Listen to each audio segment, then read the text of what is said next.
इस तस्वीर को बड़े ही इत्मीनान से निहारिए, क्योंकि ये वो तस्वीर है जिसमें वसुधैव कुटुंबकम की अवधारणा को चरितार्थ करने वाले भारत ने पिछले एक दशक से खुद को नए मल्टीपोलर वर्ल्ड ऑर्डर यानी बहुध्रुवीय विश्व व्यवस्था की एक अहम धुरी के तौर पर पेश किया है। एक कदम अमेरिका में तो दूसरा रूस में और चौकन्नी नजर चीन पर। और अब ये चौकन्नी नजर ही पीएम मोदी की काम कर गई है।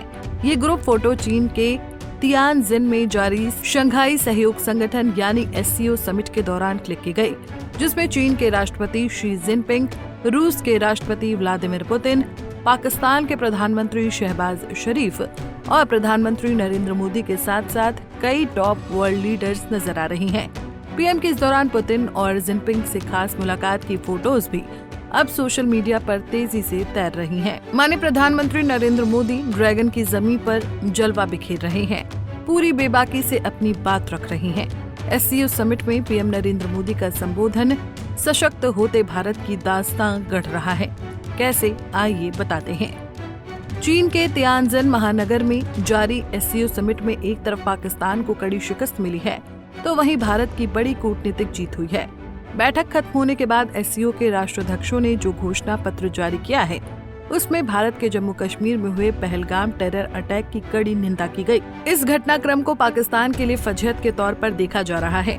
वहीं भारत के लिए ये बड़ी बात है कि जिस मंच पर रूस और चीन जैसे दिग्गज देश के राष्ट्राध्यक्ष मौजूद थे, वहां पाकिस्तान के सामने ही पहलगाम हमले की निंदा करते हुए आतंक के खिलाफ लड़ाई लड़ने का संकल्प लिया गया। पीएम मोदी ने बड़े ही स्पष्ट शब्दों में कहा कि हमने जम्मू कश्मीर के पहलगाम में आतंकवाद का बहुत ही घिनौना रूप देखा।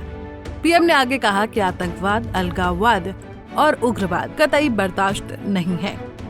आभार व्यक्त करता हूं। एक्सेलेंसी, भारत पिछले 4 दशकों से निर्मम आतंकवाद का दंश झेल रहा है। कितनी ही माताओं ने अपने बच्चे खोए और कितने बच्चे अनाथ हो गए। हाल ही में हमने पहलगाम में टेररिज्म का बहुत ही घिनौना रूप देखा। इस दुख की घड़ी में जो मित्र देश हमारे साथ खड़े रहे, मैं उनका आभार व्यक्त करता हूं। इतना ही नहीं, SCO समिट के बाद 1 सितंबर को सभी सदस्य देशों ने साझा घोषणा पत्र जारी किया। इसमें कहा गया कि SCO के सभी सदस्य देश पहलगाम में हुए आतंकी हमले की कड़े शब्दों में निंदा करते हैं। घोषणा पत्र में ये भी कहा गया कि सभी सदस्य देशों की मृतकों और घायलों के परिवारों के प्रति अपनी गहरी संवेदना है। ये भी कहा गया कि ऐसे आतंकी हमलों के दोषियों और मदद करने वालों को न्याय के कटघरे में लाया जाना चाहिए। SCO के राष्ट्राध्यक्षों ने अपने स्टेटमेंट में आगे कहा कि सदस्य देश आतंकवाद के सभी रूपों और अभिव्यक्तियों की कड़ी निंदा करते हैं। यहाँ पर सबसे अहम बात ये है कि जो बात भारत एक लंबे समय से कहता आया है, वो भी SCO के इस घोषणा पत्र में शामिल है। बता दें कि भारत कहता आया है कि आतंकवाद के खिलाफ लड़ाई में दोहरे मापदंड नहीं होने चाहिए। SCO के घोषणा पत्र में भी ये लाइन दर्ज की गई है कि सभी सदस्य देश अंतर्राष्ट्रीय समुदाय से आतंकवादियों की सीमा पर गतिविधियों सहित आतंकवाद का मुकाबला करने का आह्वान करते हैं। SCO के सदस्य देशों ने घोषणा पत्र में कहा कि सदस्य देश आतंकवाद, अलगाववाद और उग्रवाद के खिलाफ लड़ाई लड़ने के लिए प्रतिबद्ध हैं। सदस्य देशों ने कहा कि वो आतंकवादी और उग्रवादी खतरों का मुकाबला करने में संप्रभु राज्यों और उनके सक्षम प्राधिकारियों की भूमिका को मान्यता देते हैं।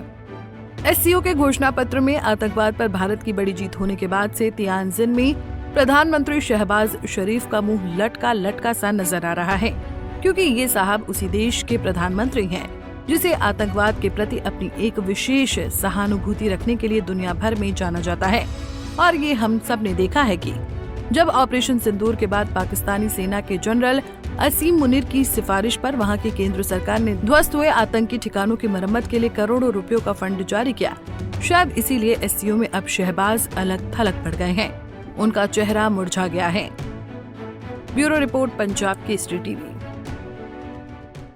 हमसे जुड़े रहने के लिए हमारे YouTube चैनल को सब्सक्राइब करें और नई वीडियो की नोटिफिकेशन के लिए बेल आइकॉन को दबाएं।